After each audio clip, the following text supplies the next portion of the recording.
alumnos. Bienvenidos a su espacio, Lo que no se ve en el pizarrón. Mi nombre es Abraham García Estrada. Y Lepe Hinojosa Mirza Elena. Somos estudiantes del Centro Regional de Educación Normal, segundo semestre en la licenciatura de Educación Primaria.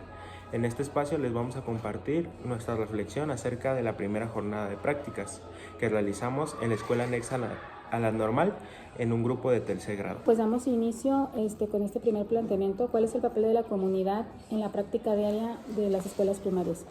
Podemos ver tres ejes principales que son los docentes en la preparación de sus actividades académicas para la impartición de conocimiento, los alumnos a la toma de ese conocimiento y asistir a las clases cumpliendo con sus actividades, los padres facilitando el material y en ese apoyo de casa para que el niño siga aprendiendo. Muy bien, vamos con la siguiente pregunta, que es ¿cómo participan los padres de familia? Durante esta jornada, la verdad, no vimos mucha participación de parte de ellos, pero era porque no tuvimos eventos relacionados con la escuela o algún otro acontecimiento. Entonces nada más vimos que estaban al corriente con las actividades de los niños, con llevarlos a la escuela, con apoyarlos con las tareas o con cualquier situación que se le presentara a la maestra. De hecho, con las entrevistas que realizamos, nos dimos cuenta de la conexión que tienen con la maestra, y aunque varias de las respuestas fueron que no fueron muy buenas, la mayoría están comprometidos con la educación de sus hijos. Continuando con el tercer planteamiento, ¿cuál es la organización que se tiene en la escuela y cómo se sumen los procesos de gestión? Pudimos observar que la escuela tiene una organización en horarios, actos cívicos y actividades. La directora está al frente y a cargo de la gestión general, y ya los docentes organizan lo que pasa dentro de sus aulas. Vamos con la cuestión número 4. ¿Qué vínculos y relaciones se establecen entre los agentes escolares? Pues principalmente identificamos el vínculo entre los alumnos. Generalmente es de confianza, aunque hubo situaciones en las que se mostró algo de rechazo, pero la maestra supo abordar muy bien este tema. Incluso tiene actividades dinámicas para cuando llegan a pasar este tipo de situaciones. El vínculo entre alumnos y maestra, la verdad que vimos que era un poco tenue, pero sirve para trabajar. Los niños le tienen confianza y respeto. Y entre practicantes y alumnos fue un vínculo que se formó en la inmediatez.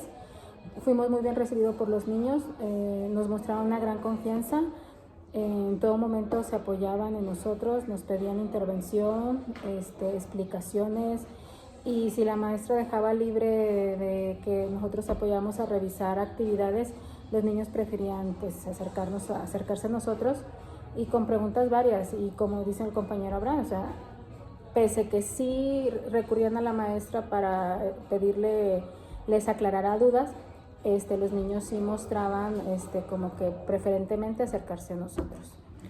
Entre docentes y practicantes, nuestra observación y nuestra experiencia en esta participación fue nula, o sea, la maestra mostró cero interés en entablar un vínculo con nosotros. Sí nos facilitó la entrada a su aula y a apoyar a ciertas actividades, pero sin formar ninguna comunicación extra. Simplemente se dijo van a hacer esto y no se vinculaba más con nosotros. Totalmente de acuerdo. Otro vínculo que quizás pueda funcionar en esta pregunta es el que hubo entre maestros, o sea, entre los mismos docentes de la institución. Pues yo la verdad no vi que tuvieran ningún acercamiento, pero platicando con otras personas de nuestro mismo colectivo, nos dimos cuenta que hay una división entre maestros. Entonces esto puede ser problemático, ya sea en general para toda la escuela o incluso para los estudiantes. El vínculo de directivo a maestros, la verdad que lo notamos muy agradable. No se presentó ninguna situación durante la semana que estuvimos observando, entonces podríamos decir que fue bastante bueno. Continuando, vamos con la pregunta 5. ¿Quiénes intervienen en la toma de decisiones en la escuela y de qué manera? Nuestra observación la toma principalmente la directora y los docentes en su aula respectivamente. Los alumnos casi no participan en lo que vimos en nuestra observación. solo siguen indicaciones. Vamos con el planteamiento número 6. ¿Cómo influye el manejo del grupo en el aprendizaje de los alumnos? Pues la verdad nosotros notamos que influye bastante, ya que desde el principio notamos que la maestra no tenía un buen manejo del grupo y eso provocaba que al iniciar las actividades la mayoría de los niños se mostraran inquietos e incluso que no llegaran a hacer las actividades. Nosotros intentamos apoyar a la maestra con eso, aunque no fue solicitado, nosotros pusimos de nuestra intervención para poder realizar esto. Desde que empezamos a apoyar a los pequeños con sus inquietudes y dudas, notamos que la mayoría empezó a trabajar de mejor manera. Entonces podemos decir que sí influye bastante el manejo del grupo, ya que desde que empezamos a ayudarle, los niños empezaron a acabar más rápido sus actividades o comprendían incluso mejor cada una de estas. Lo hacían de manera más correcta, más precisa y sobre todo eso, acortando tiempos. A mí me llamó mucho la atención el primer día, me dediqué más a observar y sí, los niños, si no está alguien constantemente guiando, empiezan a hacer torres de colores. Una niña hacía pestañas, otra que hacía uñas y otros jugando otro juego acá en la libreta. Y en una ocasión a un niño yo le hice el comentario: primero hay que terminar la actividad, ya que termines puedes jugar. Y no, sí, espéreme. Y ya así como que quería seguir jugando, pero como lo seguí observando, entonces dejó la libreta y se puso a hacer la actividad. Entonces sí cambian cuando ven que tú estás con esa insistencia del trabajo. Yo volteaba y les decía en los respectivos días: ¿ya terminaste el trabajo? ¿Ya entregaste la actividad? Y así como que hay niños que hasta te tuercen los ojos y como se ve que la tosa, ¿no? Pero se ponen, si se disponen y trabajan. Entonces sí influye bastante que el docente esté totalmente todo el tiempo hasta que logren ese aprendizaje de me está dejando esa actividad, la voy a realizar y después del tiempo, pues sí, dedicarlo a hacer alguna otra cosa que mientras se quieran distraer, mientras la maestra no ponga otra actividad.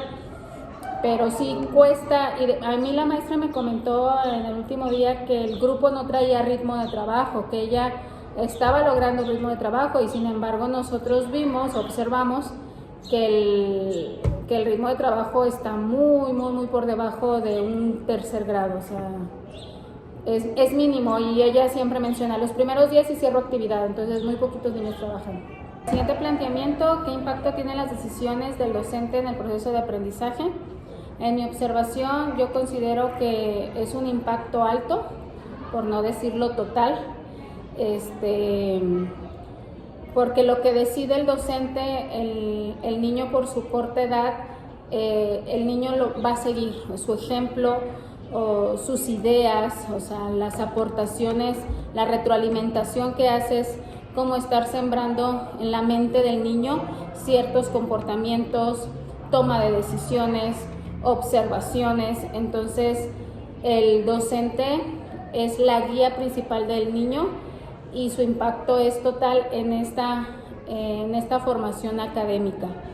Entonces sí considero que es de alta importancia estar frente al grupo y saber bien y poner atención qué dices, cómo lo dices y hasta dónde puedes como influir y dar conocimiento. Un tema que se abordó esta semana fue la de los órganos sexuales.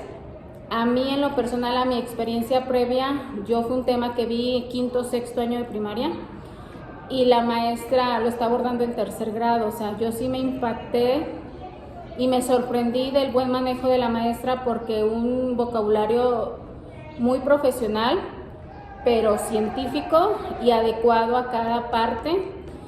Les enseñó los nombres de las partes de los órganos sexuales y su enfoque de ella fue no burla, no morbo, no vulgaridad y una forma de explicar las palabras y no extendiéndose mucho, o sea, siendo muy concreta y muy precisa, pero dando una información asertiva. Entonces es de suma importancia. No sé si quieras agregar algo. Pues tomando más bien poniendo un ejemplo de lo que acabas de decir, Mirza, es de que tiene muchísima importancia todas las decisiones que toma. Por ejemplo, cada que decidía terminar la actividad, a minutos de haber empezado, cuando decía, los primeros 3 niños en acabar me traen la actividad y se acabó. Entonces, o sea, no verificaba que los demás niños de verdad hubieran comprendido las instrucciones o la actividad o qué tenían que hacer. Entonces esto afecta después a los niños en su aprendizaje, porque, o sea, solo te estás asegurando de que de que los que tienen un ritmo más rápido comprendan de verdad lo que están trabajando, y los que van un poco más lento no lo están comprendiendo. Entonces sí veo mucha importancia en todas estas decisiones que toma la maestra dentro del aula. Y sobre todo que entonces están quedando niños sin el aprendizaje. Sí, es lo que está pasando. Sí, está pasando eso. En ese tema sí es cierto, o sea, mucho niño, y hay 2 niños en particular en ese grupo que requieren mucho más apoyo que la mayoría, que podríamos decir que están a un nivel de segundo grado, y no manejan los temas, y no manejan el dictado, y no manejan las operaciones, y necesitan que uno esté. Entonces sí queda incompleta, y sí está marcando eso, que muchos niños queden con rezago académico.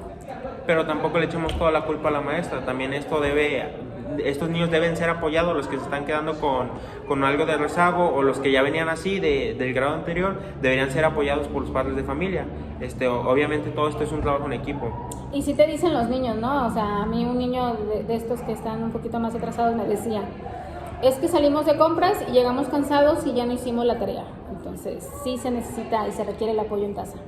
Muy bien, vamos con el planteamiento número 8. ¿De qué manera influye la actitud del docente en el comportamiento y disposición de los alumnos?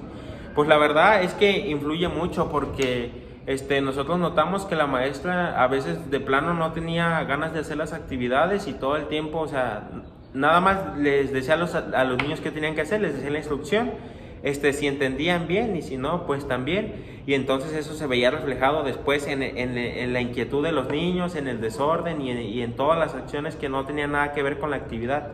Entonces sí se ve muy reflejado en su comportamiento, porque cuando les llamaba la atención, nada más les llamaba la atención así verbalmente, no, y si no le hacían caso, ya después se ponía a escribir en el celular. Entonces vemos que eso no es una buena actitud, y más para trabajar con niños, que los niños necesitan todo el tiempo tener tu atención y estar todo el tiempo viendo si tienen dudas o si requieren algo, ¿no? Es como decir que si la maestra se relaja, ellos se relajan. Si la maestra ven que no está trabajando, ellos no trabajan. Entonces, pues sí, le da esa dirección al grupo. Y todo el tiempo era así. Entonces sí tiene muchísima importancia pues más que nada el comportamiento o las actitudes que tiene la maestra y hacia los niños, se ve reflejado mucho. Porque cuando hacía los abordajes de tema y se ponía frente al grupo, los niños la seguían y los niños trabajaban. Pero fueron más los momentos donde se relajó y sí, los dejó libres, a los momentos que estuvo presente dando tema. Siguiente planteamiento: ¿cómo impacta el ambiente de confianza entre los alumnos en el aprendizaje? ¿Favorece o dificulta? Desde mi observación, creo que sí se necesita un ambiente de confianza en el aula y de respeto, que creo que van de la mano, para que los niños puedan poderse expresar, poder participar sin sentir esa parte de que se les critica o se les juzga o se les señala y se burlan de ellos. O sea, sí tiene que haber un ambiente de confianza entre ellos. Y lamentablemente en mi observación o mi perspectiva, yo observé que el grupo sí está como dividido de acuerdo al estatus social. Los niños que como que tienen una mejor economía y que también son más habilidosos en cuestiones académicas, tienen esa confianza entre ellos y hacen como su grupito. Y los niños así como diciendo, ay, es fulanito, como que él no sabe o él no puede opinar. Entonces el niño que se siente así un poquito como intimidado y se guarda y se aísla del contexto educativo, o sea, por así decirlo. ¿Algo que hayas observado? En la parte de los trabajos, al no tener confianza a la maestra, los niños se quedaban con las dudas. En las entrevistas nos dimos cuenta de esto, porque cuando en una pregunta que decía que qué hacían cuando tenían dudas, en lugar de preguntarle a la maestra, decían que después lo buscaban en su casa, o que cuando les explicaba estas dudas que tenían, solamente los regañaba y les decía que volvieran a leer y que pusieran atención. Entonces esto afecta demasiado en cómo entienden las actividades los niños. Sí, fíjate que algo a mí que me llamó mucho la atención ahí, porque fue muy recurrente que los niños en palabras, maestra, ¿qué significa esto? ¿Qué quiere decir esta palabra? Y ya le decías tú, le facilitabas el significado y, ok, ya entendí, y ya se retiraban ellos solitos a seguir la actividad. En mis tiempos, o sea, era mucho de que la maestra te decía, saca el diccionario e investiga, pero creo que ahorita ya ni diccionario cargan los niños, entonces sí, como que sí requieren de ese apoyo para poder seguir la actividad, porque sí es cierto, se quedan con muchas dudas y no pueden trabajar. Vamos con el planteamiento número 10. ¿Qué papel tiene el acompañamiento cercano en el aprendizaje de los alumnos? Pues desde mi perspectiva yo noté que un acompañamiento cercano favorece mucho el aprendizaje del niño y que esté constantemente realizando sus actividades, pero es algo que la maestra no hace.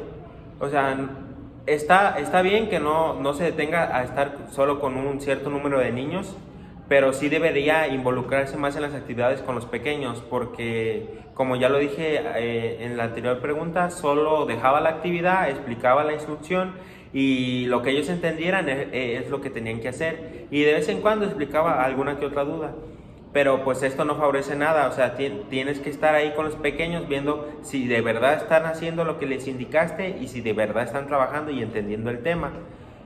Gracias a nosotros vimos que el acompañamiento cercano sí los motiva mucho, pero también tiene sus contras, porque al estar nosotros con ellos, a veces los niños insistían en que nosotros les hiciéramos las actividades, y pues es algo que no hacíamos, obviamente, porque esa no era la causa de nuestro acto. O sea, nosotros queríamos solo que entendieran que nosotros estamos para apoyarles. Y que tenían que trabajar sí o sí, o sea, no es solucionarles, no es hacerles, es que ellos aprendan, conozcan y formar el hábito. Creo que eso es lo importante. Y sí, tú estás ahí acompañando y el niño trabaja de una manera muy bien. Hubo un niño que incluso empezó, es que tengo sed, es que déjeme ir a comprar agua. Y al parecer la maestra le piden permiso y los deja salir así sin más, y ese día yo sí le dije al niño, no. Le dije, acabas de entrar de receso, le dije, así que copia lo que se te pidió la maestra, era pasar un párrafo. Le dije, terminando, entonces puedes ir a comprar el agua.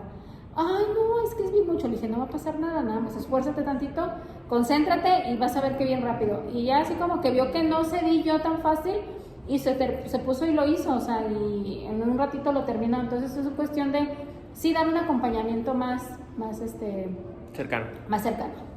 Yo también tuve una experiencia igual con un grupo de unas pequeñas en el que ya las 3 niñas querían que yo les respondiera las preguntas, y entonces donde yo les dije, no, ustedes las tienen que responder. Lo único que hice fue darles ejemplos de las respuestas que podían dar, y ya por medio de un diálogo logré que entendieran lo que tenían que hacer sin necesidad de yo hacer el trabajo. Y por último, ¿qué tipo de aprendizaje se está promoviendo realmente en el aula? ¿Comprensión o repetición? En nuestra observación de esta breve semana, observamos que es la repetición. La comprensión está muy lejos de estarse llevando a cabo en el trabajo del aula de la maestra. Y no sé si vaya a seguir así, pero sí da preocupación. Sí preocupa porque los niños, en el tema de matemáticas, que a mí fue lo que más me impactó, los niños no comprenden. No están reteniendo información para nada. No saben cómo acomodar una suma, no saben qué es la unidad, qué es la decena, qué es la centena. Las tablas de multiplicar, la mayoría no se las sabe. No saben por qué es multiplicar. Ellos decían, no, pues mejor sumo y puedo sumar 5 veces 80.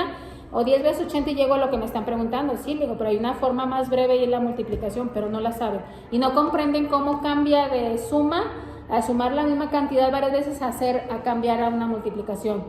No logran entender eso. División, no saben por qué se hace y por qué los números se multiplican y se restan a la vez y les da resultado. Entonces, la maestra se apoya del niño que tenga mayor habilidad en el respecto. Yo imagino que esos niños son apoyados en casa e instruidos en casa y ya traen el conocimiento y nada más llegan, maestra, yo sé que así se hace, y lo realizan y dice la maestra, ahí está, cópienlo, pásenlo.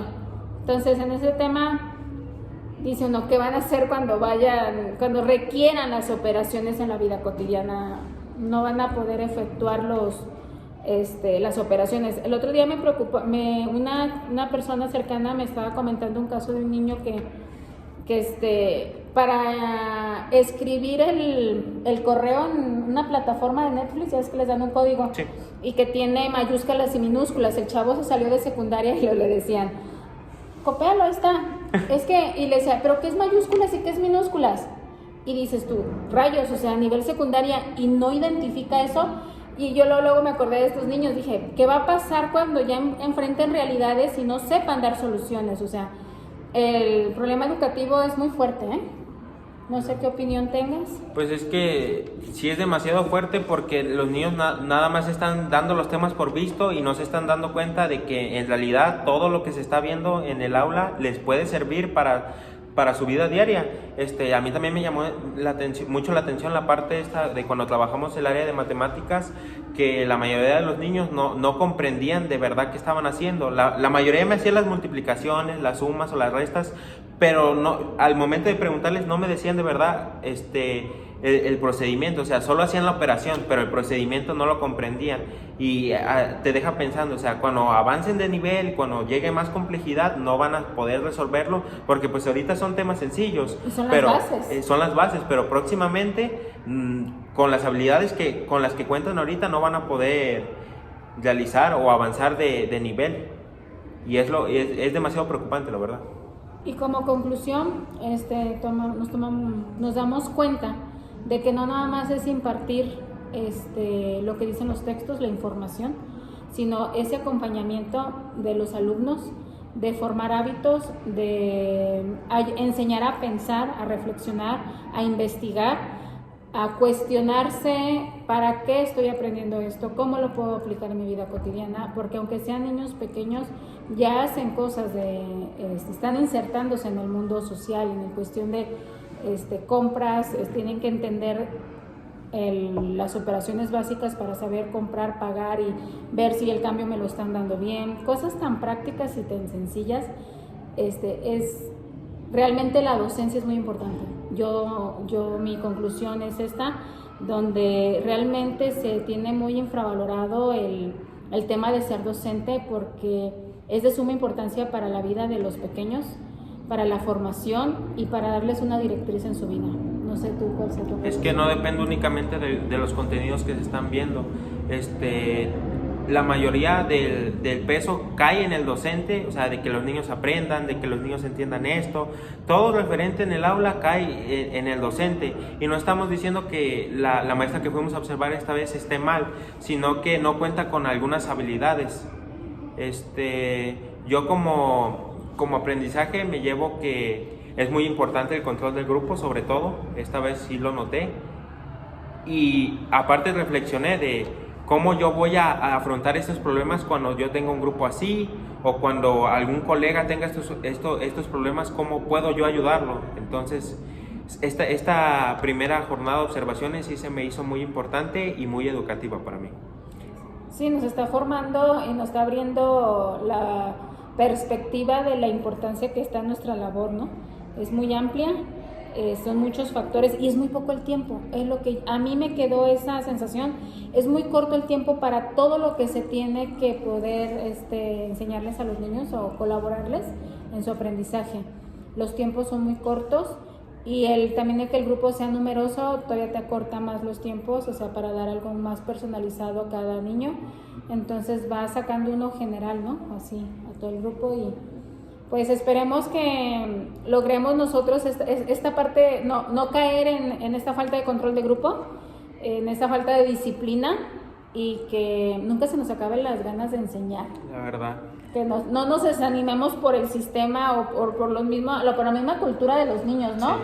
Porque de repente sí es triste ver que tú tratas con todo el ánimo de estar, de disponerte, de enseñar, de compartir. Y no recibes apoyo ni de los niños, ni de los colegas, ni de la institución, ni de los padres de familia. Padres de familia. Entonces, como que sí necesitamos ser muy objetivos y siempre recordar que pese a las adversidades, pues hay que dar lo mejor de nosotros mismos.